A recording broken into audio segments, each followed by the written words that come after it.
schedule. I hope what will be an interesting and exciting Torah study ahead. So we're going to conclude today the book of Zephaniah, and then we will continue.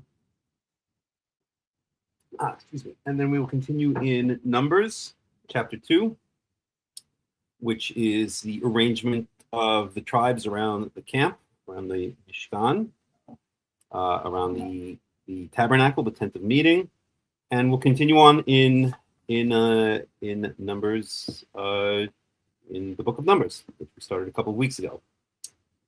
So let's see. I did want to present today an interesting, let's say, refutation of rabbinical ideas. So the rabbis use a number of verses in the Tanakh to try to, quote unquote, prove that that lineage is matrilineal rather than patrilineal. Now we all know with a study of history that it was the rabbis when they rose to power who switched over from patrilineal descent to matrilineal descent. They followed the Romans. A good friend of mine, I think I can now call him a good friend of mine, wrote his doctoral thesis on the influence, we could say in general, the influence of Greco-Roman culture on the Jews of that time. That's when the rabbis were rising to power, and there were certain laws within the Roman Empire which followed matrilineal descent rather than patrilineal descent. Specifically, if someone was, and please don't quote me 100% on this, I'd have to go look it up, or you'd have to ask him, but I believe I'm restating this accurately. If not, then it's not too far off.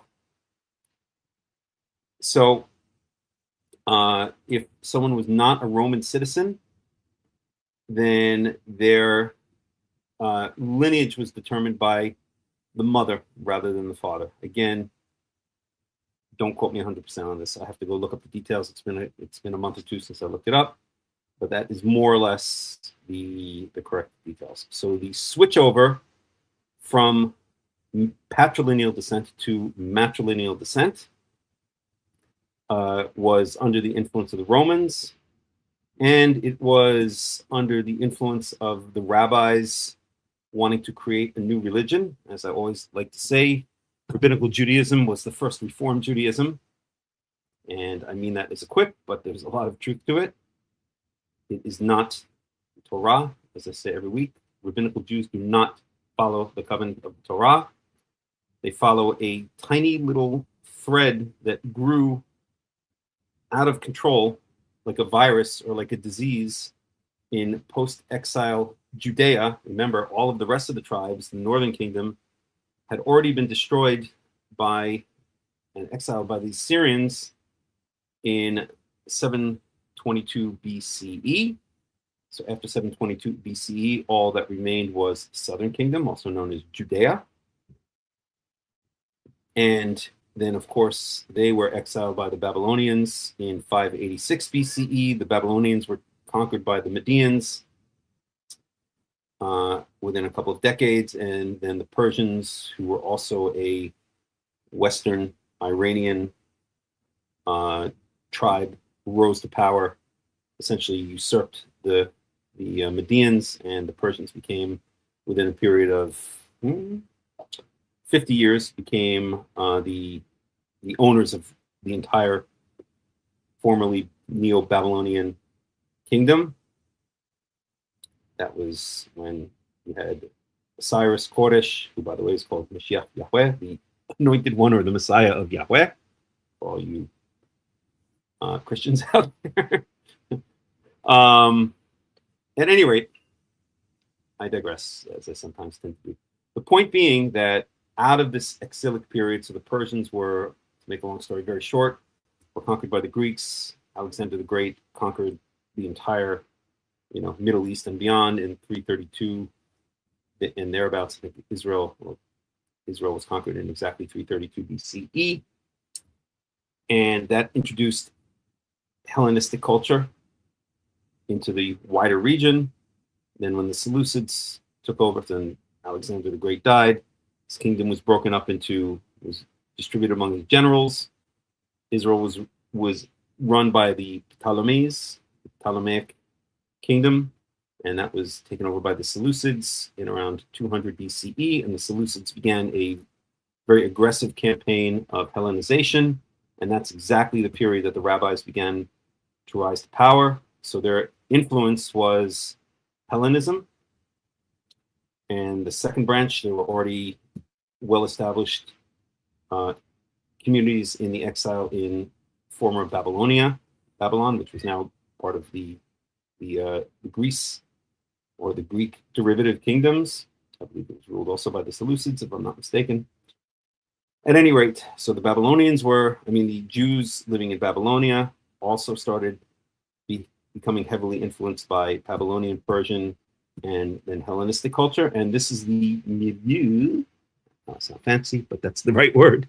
This is the atmosphere in which Rabbinical Judaism arose. So Rabbinical Judaism is a Greco-Roman derivative reform Judaism. It's a derivative religion of Torah. As I always say, it is not Torah, just as Islam is not Torah, and just as Christianity is not Torah. In fact, there's one guy I watch who I'm not a very big fan of his, but I watch him because he's interesting, and sometimes he makes some interesting points. And one of the things he points out is that Rabbinical Judaism, and I think he states more along the lines of Rabbinical Judaism was influenced by Christianity rather than the other way around. I'm not sure if I would go that far, but they both grew out of that same atmosphere, that same Greco-Roman, that Greece/Roman controlled Israel, Middle East, Babylon, Persia. The whole Middle East was controlled by Greece, and then later on, the Romans. Israel fell under Roman control in 63 BCE when the Pharisees invited the Romans in to take over the place. Shows where their hearts were. Those same Romans, then 130 years later, destroyed the Second Temple with, I believe, the tacit approval or the tacit stamp of approval from the Pharisees, which at that point could already probably be called the rabbis. Maybe the cutoff was after the destruction of the Second Temple. At any rate, my point is that what you are seeing when you look at Rabbinical Jews is you're seeing Greco-Roman Jews. That's why I always like to make fun of them. I don't make fun of them for the sake of making fun of them. I actually make fun of them to kind of wake people up, including themselves. I'll give them Roman names. So if I know a Rabbinical Jew named or a rabbi named, I'll just make up a name. Rabbi Levi, Rabbi David Levi. I'm just making up a name. I'll call him Rabbi Davidis Leviticus or something like that, to show that really he's just a Roman citizen, just as the Catholic Church, is the last vestige, very powerful, but last vestige of Rome. So the Roman Empire still exists today in a certain sense, and all those that are under the control of the Catholic Church are in a sense Roman citizens, not literally, but in a certain cultural sense and religious sense. So Rabbinical Jews are also Roman citizens. They're essentially Greco-Roman Jews. And in their stubbornness, remember Leviticus chapter 26:40, you shall admit the sins of your fathers and repent of those sins and return to Yahweh, your God, paraphrasing. But so the Rabbinical Jews are still living in the stubbornness of the exile. You would call him Davidic Schmuckus. I like that. That works. How about Davidic Schmuckulus or something like that? At any rate, so remember that thank God, Rabbinical Judaism is dying. It is dying, as I say again very frequently. Follow the trend line 300 years ago, close to 100% of Jews were observant Rabbinical Jews, Orthodox Jews. Now it's down to around 10 to 15%, and the numbers are falling. And I believe that many things will happen. It's my personal opinion. I don't claim to be a prophet, A famous rabbi used to say, I'm not a prophet, I'm a loss, but I certainly don't claim to be a prophet. But I do predict that within a generation, Rabbinical Judaism will completely cease to exist, thank God.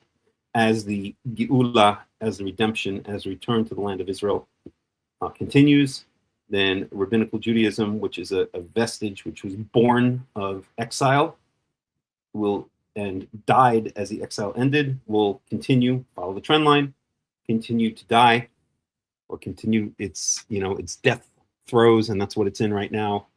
It's in its death throes, and will eventually just bloop, disappear, like Pac-Man, gone within a generation, if not less. I think many things will happen in the world and within the nation of Israel, which will accelerate that, and it might be a lot less than a generation, but certainly within a generation, I think it will be gone.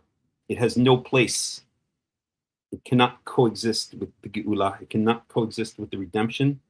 It cannot coexist with the return of the people of Israel to the land of Israel. Thank God I live here in the land of Israel, in the Golan Heights. Love it here. It's the most beautiful part of Israel, in my opinion. I have beautiful views of the Sea of Galilee from up on the heights here, and the nature here is just incredible, especially in the wintertime and the early spring and the spring. At any rate, hold on, some noise outside. Let's wait for it to dissipate. At any rate, so Rabbinical Judaism cannot coexist with the redemption, with the return of the people of Israel to the land of Israel. I feel very sorry for the Jews, especially in the United States, who are still stuck there and stuck in their Rabbinical Judaism. Again, look what's happening in the United States. The Jews are becoming more and more despised. They're becoming more and more reviled. They're becoming more and more rejected. And if you subtract 100 years, it's uncanny how many of the same things were happening in Germany in the 1920s as the Weimar Republic continued to rule over Germany, a very liberal, weak, kind of left-wing government. And this, of course, just led to ultimately backlash, and that backlash was the Nazi Party rising to power. So I see very similar trends in the United States right now. Of course, Donald Trump is not exactly a leftist, but there are leftists swarming around all over the place. And of course, we know the one thing that the leftists and the right wing can agree on is their hatred of Israel and their hatred of the Jews in the United States. So it does not bode well for the Jews. I did a video about a half a year ago when I was back in the United States. I spent about close to a year back in the US visiting family and dealing with some family issues.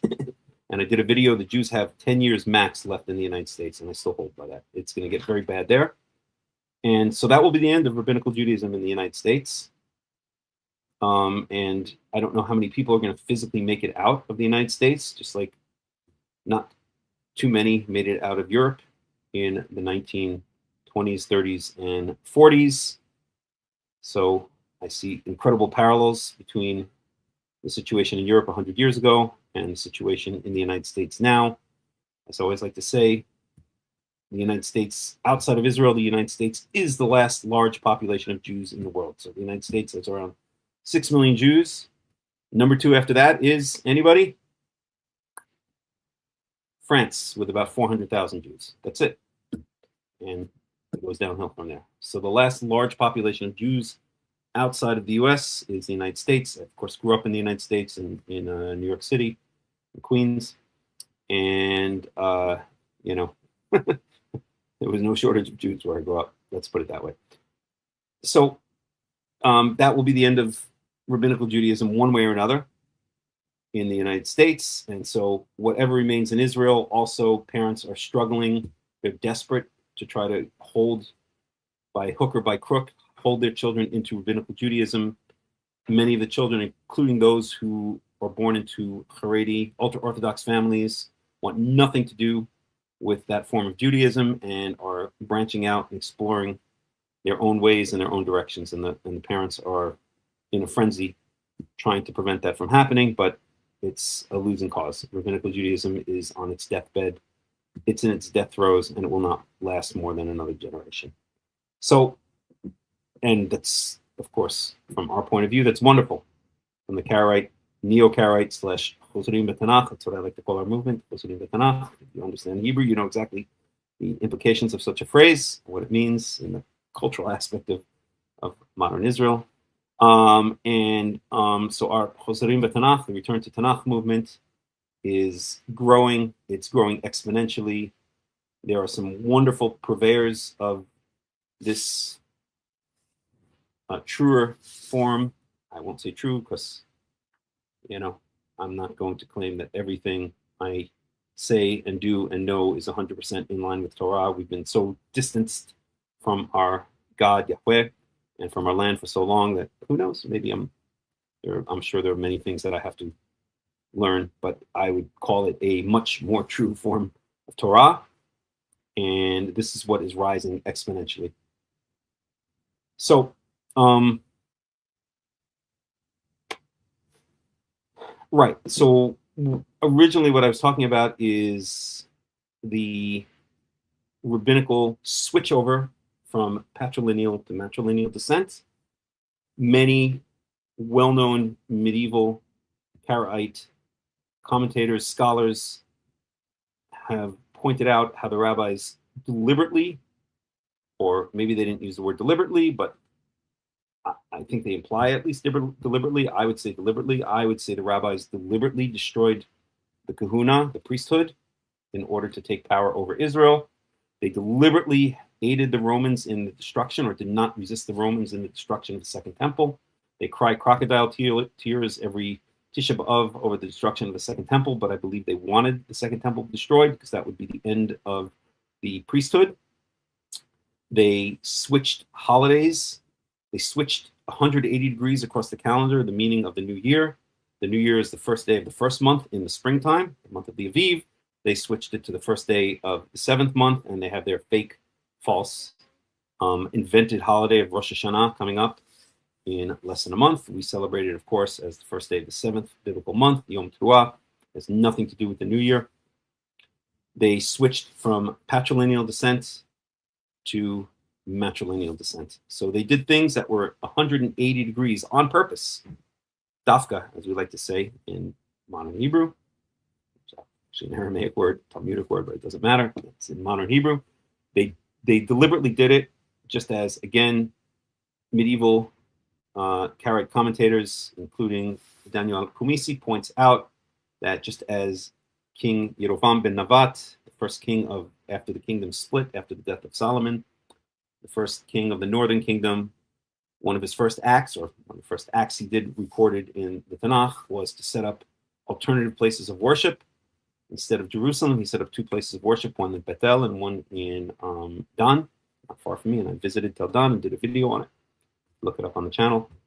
And the other thing he did, Yerovam ben Navat did, was he made an alternate holiday, just like the rabbis have done, making a new holiday in imitation of Sukkot that instead of falling on the 15th day of the seventh month, was a 7-day holiday falling on beginning on the 15th day of the 8th month. So he did exactly what the rabbis did. He made up new holidays, just as the rabbis changed the new year from the first of the first month to the first of the seventh month. They completely disregard the true meaning of Chag HaShavuot, the Festival of Weeks, and make up a new fake holiday called Chag Matan Torah, based on complete speculation that the Shavuot falls on the same day that the Torah, the Ten Commandments, were given on Mount Sinai. There's absolutely no proof of that whatsoever. So the rabbis are, according to Daniel Kumisi, I believe it was Kumisi, and other medieval Karaite commentators, the Rabbinites, the rabbis they follow in the footsteps of Yerovam ben Navat, the first king of northern Israel. And of course, one of the things they did was switch over from patrilineal descent to matrilineal descent. I believe just as they deliberately destroyed the priesthood, just as they deliberately, or at least tacitly, acquiesced to the Romans' destruction of the Second Temple, because that helped them gain power. The Pharisees were essentially aligned with the Romans. The Pharisees invited the Romans in 63 BCE, ending the Hasmonean kingdom, which had existed since around 165 BCE. That's the Hanukkah story. So just as they deliberately did all that, so they deliberately wanted to blur the meaning of Israel, the meaning of who was an Israelite and who was part of the nation of Israel, by switching over from patrilineal descent to matrilineal descent. They wanted to destroy the nation from within by blurring the lines between Israelite and non-Israelite. And so they point to a certain verse. I'll just bring it up, but I'm not going to go into detail now because I want to prepare a very detailed response, which maybe I'll hopefully be able to do by next week. But let me see if I could find it here. Just give me 1 second here.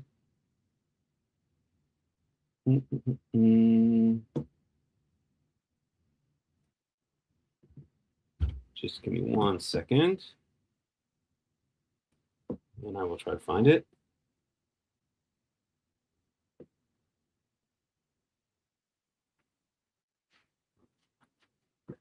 One second, please.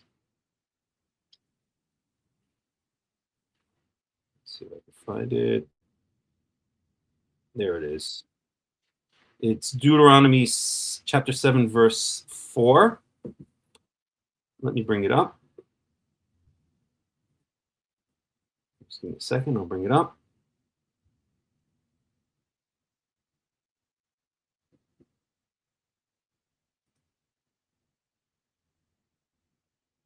One second. In fact, let's do this a different way. So there's this person online named Henry Abramson who gets a lot of play and claims to be an historian. And he is. Some of his stuff is good. But he's also a rabbinical propagandist. He's not truly an historian. He is a rabbinical propagandist who masquerades as an historian. And so whenever it comes down to the rabbis, the Pharisees and the rabbis, they can do no wrong. He always distorts history to attribute only good, correct, and righteous motives to their decisions. And so let's listen to him for a second.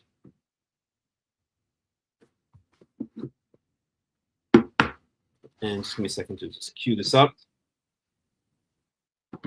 Take just a second.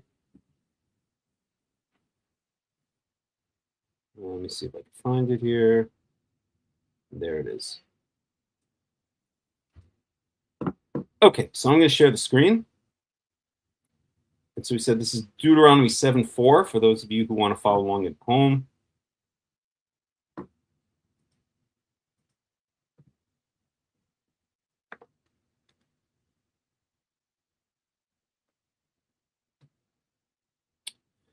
And let me share the screen here.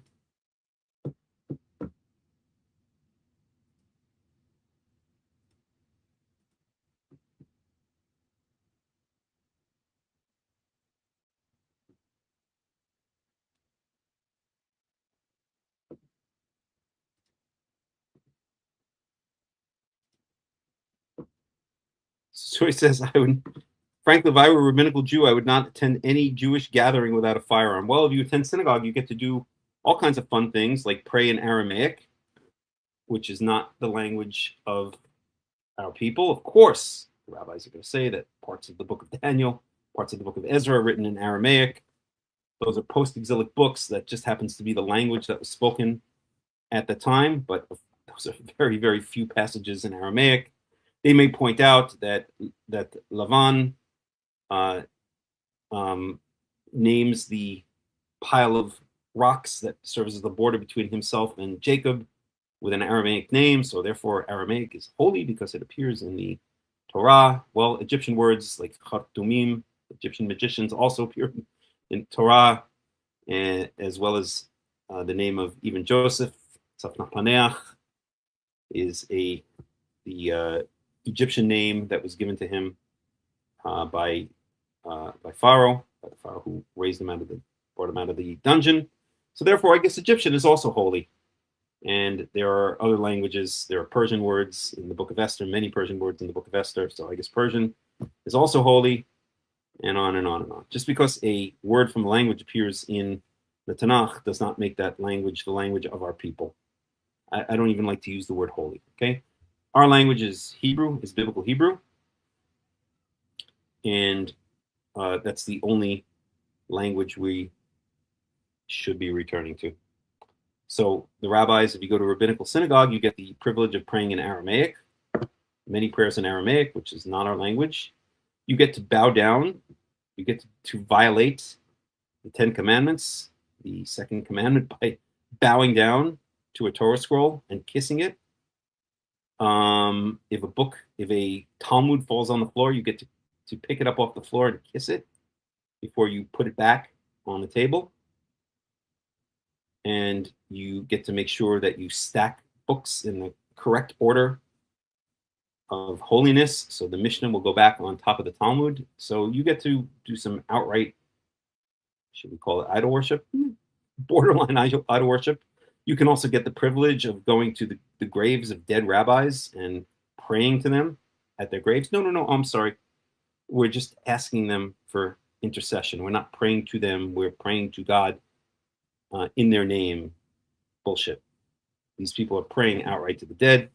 I saw it. I did a video. Again, you can check my YouTube channels, a video of visiting the Rambam's grave in Tiberias. And these people were praying at the grave. And listen, I didn't hear their prayers, but it certainly looked like they were praying to the Rambam, which is really stupid. Rambam was, as one YouTuber likes to call him, a Muslim Jew or an Islamic Jew. So, okay, so just very briefly, and let me play this. Let me bring this up, and we're going to watch this rabbinical propagandist who masquerades as an historian. And if you listen to his words very carefully, you could see he's a propagandist. Not here, but in general. When it ever comes to anything regarding the rabbinical point of view, you can see he's a propagandist and not actually an historian. But let's check him out. And I'll stop it at certain points and make comments. Okay. So this is Henry Abramson.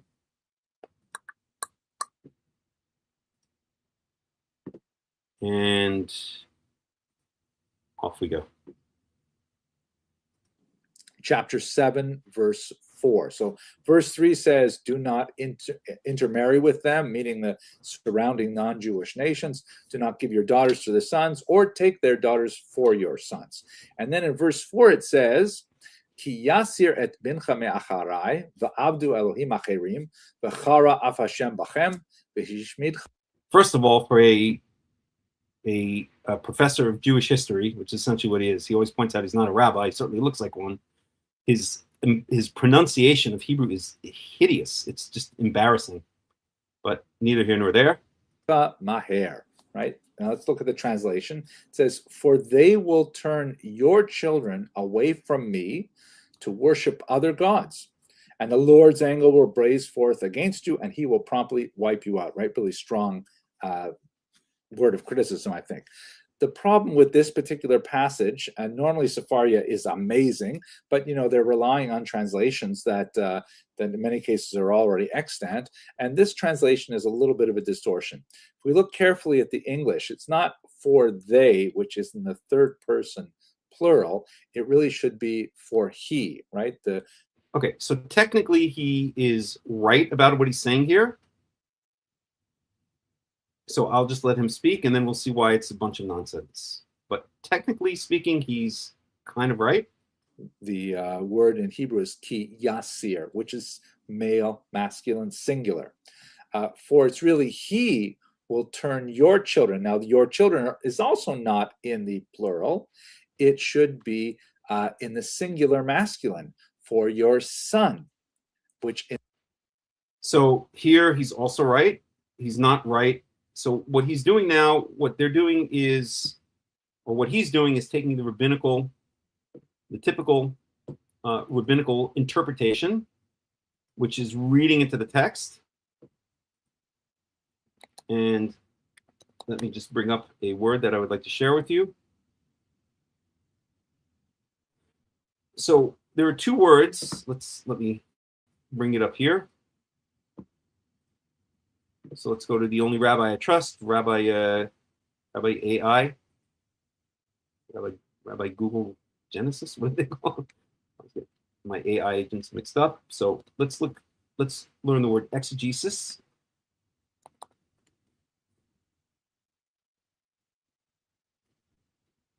Let's make this a bit bigger. Oh, I'm sorry. I'm not sharing the entire window, so I'll just read it. So exegesis is the critical explanation or objective interpretation. Okay, so keep in mind the word objective interpretation of a text, focusing on uncovering the author's original intended meaning. Derived from the Greek word whatever. It literally means to lead out or draw meaning out of the text itself. Okay, that's exegesis. In fact, let me grab this. Put it up on the screen.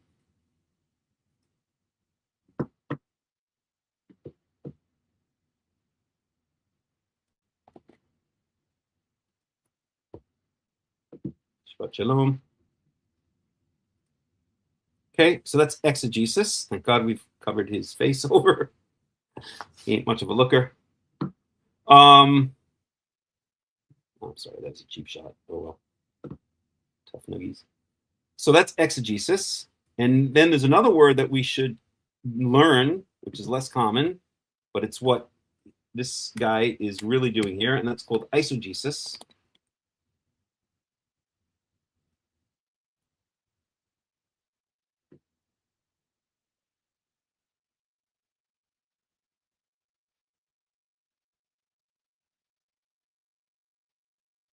Eisegesis. So eisegesis is the process of reading your own preconceived ideas, personal biases, or modern cultural agendas into a text. Instead of letting the text speak for itself, an eisegetical approach forces the text to say what you want it to say. Let's put that one up.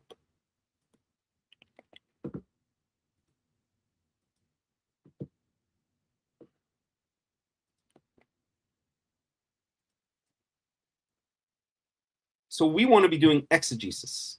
As an old Karaite teacher of mine used to say, and I'll give him credit where credit is due, he always used to say that our goal as Karaites, as Neo-Karaites, is to understand the Torah as an ancient Israelite shepherd would have understood it in a public reading, or listening to it in a public reading.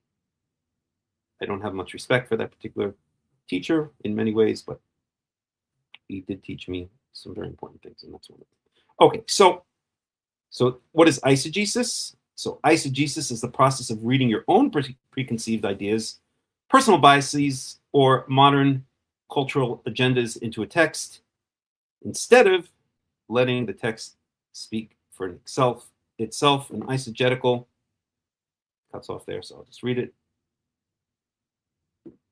I think we get the idea, though. So an eisegetical approach forces the text to say what you want it to say. Let's try this one more time. Let me repost. Oops. 1 second here.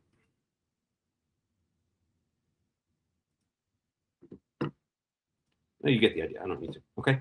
So when we watch this Henry Abramson dude, let's ask ourselves, is he doing exegesis? Is he trying to understand the text as an ancient Israelite would have understood it? Or is he doing eisegesis? Is he reading into the text to try to have it fit, to try to retrofit it?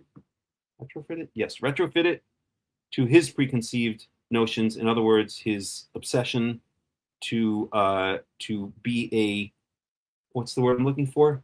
Bitch? No, that's not the right word. A lackey let's go with bitch. A bitch for the rabbis. Okay, so let me take this away and let's continue listening to Mr. Dr. Henry Abramson. In this context would mean your grandson. Oh, and by the way, can everybody hear? I'm pretty sure I have it set right. Can you hear him? Can you hear him talking?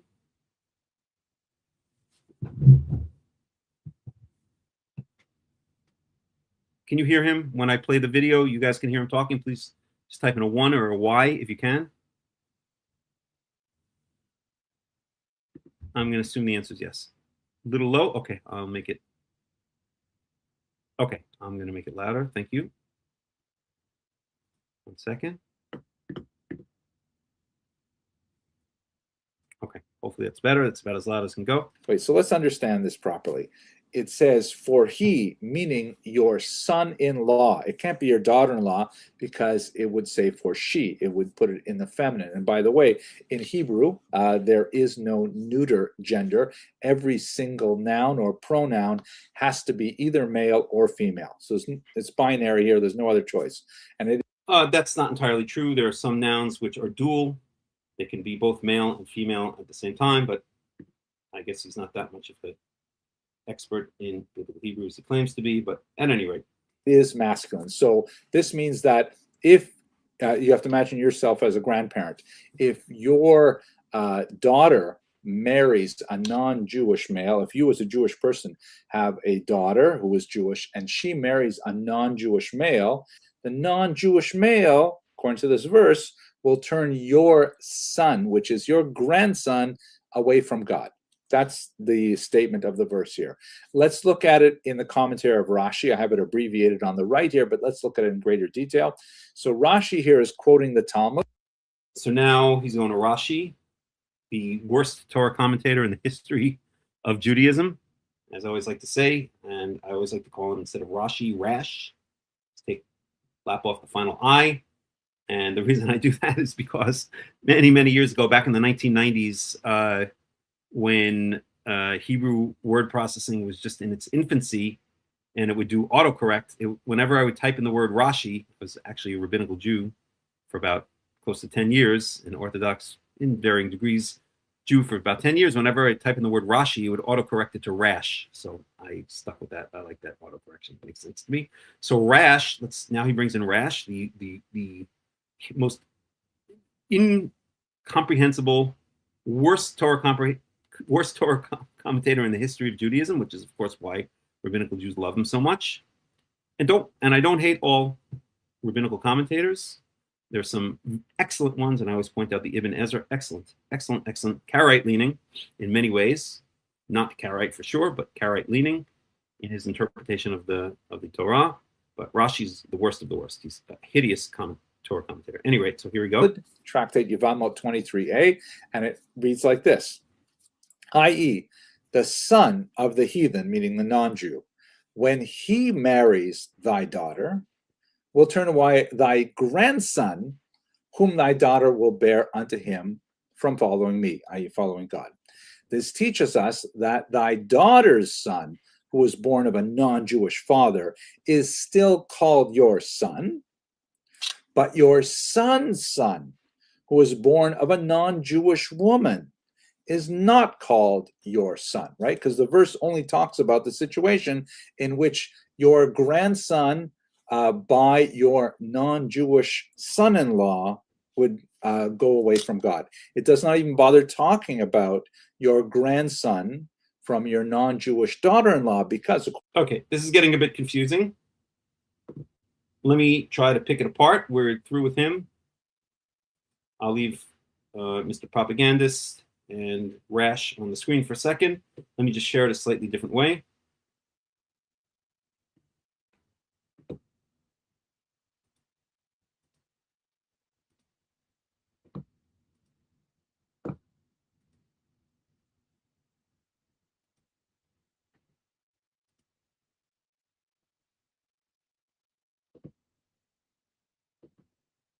No, it's not showing up. I don't know why. Weird. 1 second. There we go. So let's read what Rash has to say. So, Dr. Dr. Abramson is saying that, if we go back just a bit, and I'm just going to do this very briefly, and then next week maybe I'll get into it a bit more, right? Let's go back just a drop. Okay, so he says that that the subject of the verb here is the person's son-in-law, so it's the father speaking. Okay, fair enough. Let's say your son, but it says the son-in-law, and then when it says bincha, your son, that this is the grandson. So this, okay, let me explain. So what it says here in the Hebrew is ki yasir et bincha me'achrai v'abdu Elohim acherim v'hara'af Yahweh b'chem wa'ishmidha maher. So this is literally what it says. When he, because he will remove or deviate your son from away from me, and they will worship other gods, and the fury, literally the fire will come out of the nose of Yahweh, but the fury of Yahweh will be upon them, and he will destroy you very quickly. So forget the idea that this is going back and forth between the singular and the plural on a number of occasions. It's very common in biblical Hebrew. So this says that, so okay, and let me just read the verse 3. So this is Deuteronomy 7:3. So this is speaking about the 7 nations, the Canaanite nations. Do not intermarry with them. And then we get clarification. We have here what's called netnach. That's a semicolon. Should not give your daughter to his son. And his daughter you shall not take for your son. Okay. So what does this mean? Okay. Do not intermarry with them. Do not give your daughter to his son. To whose son? To some Canaanite guy's son. Okay, that's clear. And do not take some Canaanite guy's daughter for your son. So that's what verse 3 is clearly saying. Okay.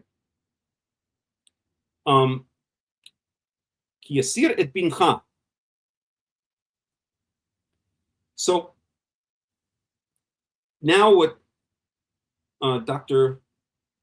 Abramson is saying here, quoting Rash, is that this is now talking about so let me again translate it literally. He will deviate your son away from me. Okay, so the question is, who's the he and who's your son? Okay, well, clearly we already have here, we're already talking about in the previous verse, okay, Livinecha, okay, do not take his daughter, the Canaanite's daughter, to your son. And we have the same word here, okay, your son. So clearly, since the words are occurring right next to each other in parallel, related verses, then it's talking about the same thing. So this is clearly, we're talking about an Israelite's son, right? So this is clearly an Israelite's son, okay? So then who's the ki yasir? Okay, so, okay, again, let me give, I'm not going to do the whole thing now. I'm going to go into in detail hopefully next week.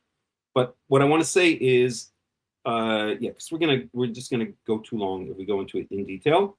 But what Dr. Abramson, the good doctor, is saying is that here, so again, it says he will remove your son from away from me, or he will take your son away from me. This is God speaking. Okay, this is Yahweh speaking. So who's the he? So he is your son-in-law. Your daughter has married a Canaanite, and the he is your daughter's Canaanite husband. And when it says your son, he's saying that is the child of your daughter and her Canaanite husband. In other words, your grandson, whose mother is your daughter, and whose father is a Canaanite man. So this is clearly not what it's saying here. This is eisegesis. This is not exegesis. This is reading into the text to prove a predetermined point of view rather than exegesis, because it's very clear, because we have the word bincha here in verse 4, we have the word livnecha in verse 3, that it's talking about the same son, and clearly verse 3 is talking about the son of an Israelite. But here, Abramson says that it's talking about the son of, or the grandson of an Israelite whose daughter, that Israelite's daughter married a Canaanite, and that this is grandson, and then this is the Canaanite son, the one who will take your grandson. So your Canaanite son-in-law, right? That's why it's a son-in-law, will take away your grandson, your daughter's son, from Yahweh. Okay, and this is used. This eisegesis, this reading into the text, is used by Rash to attempt to prove that matrilineal descent applies. And let's listen again to the explanation. Oh, I have to reshare it a different way. Well, let me just go ahead here. Okay, so we're going to read Rash's comment. So, for he will turn away your son from following me. Okay, i.e. the son of the heathen, when he marries your daughter, will turn away your grandson, whom your daughter will bear unto him from following me. This teaches us that your daughter's son, who is born of a heathen, is termed your son. But your son's son, who is born of a heathen woman, is not termed your son, but for her son.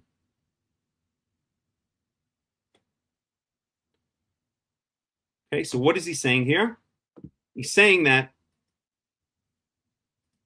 let's go back to this verse. Okay, so he's saying that this son really means the grandson. Let me bring it back here so we get the markings on the text. Okay, so this first, the subject of the sentence, he will take away your son. So your Canaanite son-in-law, your daughter made a mistake, married a Canaanite, and that Canaanite son-in-law, your Canaanite son-in-law, will take away your grandson from Yahweh. And because this clearly, in the eyes of Rash and Dr. Abramson, means your grandson, then therefore, because your grandson is called your son, and the son's father was a Canaanite, but the son's mother, again, in Rash's opinion, and the son's mother was an Israelite, so therefore this proves that the only reason you can call this grandson your son is if he's still an Israelite. Again, that's a leap of faith or a leap of stupidity. And therefore, since the father, this grandson's father, is a Canaanite, but this grandson's mother is your daughter, an Israelite, therefore this proves that it goes by the mother, that descent goes by the mother rather than by the father, because otherwise you would not be able to call this grandson, it doesn't say grandson there, it says your son, you would not be able to call this grandson your son or your grandson if he weren't Jewish. Again, I'm paraphrasing Rash here. Okay, so therefore he's Jewish, and because he's called your son or your grandson, and his father is non-Jewish, his mother is Jewish, retroactively retrofitting the word Jewish, but again, that's when Rashi and Abramson would have been writing, they already would have called them Jews. So therefore, since this grandson's father is non-Jewish, his grandson's mother is Jewish, and yet he's still called your son or your grandson, therefore he must himself be Jewish, and that proves that when someone has a Jewish mother and a non-Jewish father, they're still Jewish. That's the logic, quote-unquote logic. Okay? The insanity of this, the eisegesis, the reading into this text is embarrassing. Anyone who is not brainwashed into the rabbinical movement will see right through this eisegesis, this complete mangling of the text. Okay? Clearly, from context, okay, when it says bincha, your son, in verse 4, it's clearly talking about the same son in verse 3, the binecha, okay? It's basically the same word.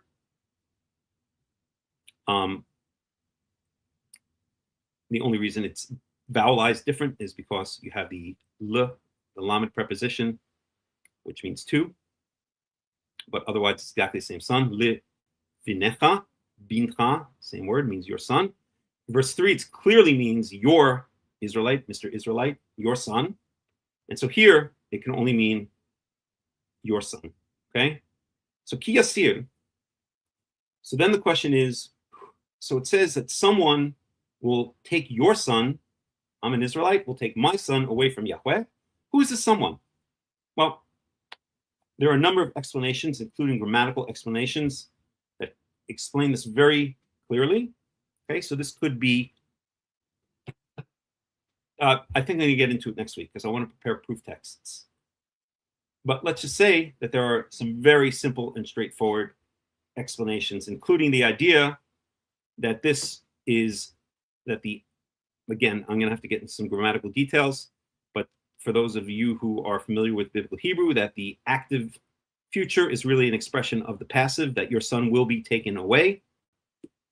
Or it could just mean the generic Canaanite, okay, the Canaanite or representative of the Canaanite nation, or the abstract plural, the Canaanite nation in general. Whoever it is, or whatever the grammatical possibilities are here, and there are a number of them, I would say that really this, again, is just representing, it's using the active to represent the active future to represent the passive. So really the way to translate this would be, because your son will be taken away from before me. This is Yahweh speaking. By doing what? By marrying a Canaanite woman. And it has nothing to do whatsoever with matrilineal descent. You really have to twist yourself into a pretzel, which this guy looks like, it's more like he's been run over by a truck than twisted into a pretzel, but one of the two.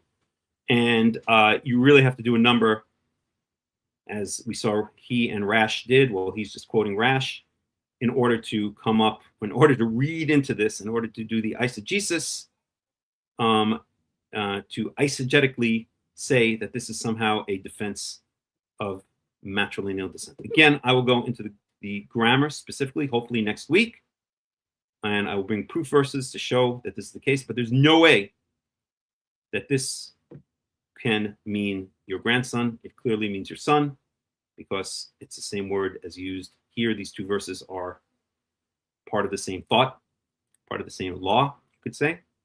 And so the rabbis had to play gymnastics or do gymnastics. They had to become very creative, very innovative, in order to come up, in order to use this verse to somehow prove their desire to deliberately cast off what the Torah and what the Tanakh say throughout the entire Tanakh. And we'll go into one other verse in Ezra at another point, and show why that also is not a proof of matrilineal descent. Those are their two main verses. But to change the Torah from patrilineal descent, which is clear throughout, we're going to see it. We saw it already in Numbers. Your father's house, your family, your father's house. We saw that phrase used a number of times. To change from patrilineal descent to matrilineal descent, just as they changed the New Year from the first day of the first month in the springtime to their fake holiday of Rosh Hashanah, the first day of the seventh month, which their fake holiday is coming up soon. Of course, we celebrate it as it truly is spoken about in the Torah as Yom Teruah, the first day of the seventh month, the day of shouting out to heaven, crying out to heaven. And just as they have done so many other things with the Torah in their dying movement, which is thankfully on its last legs. So that's what I have to say for today.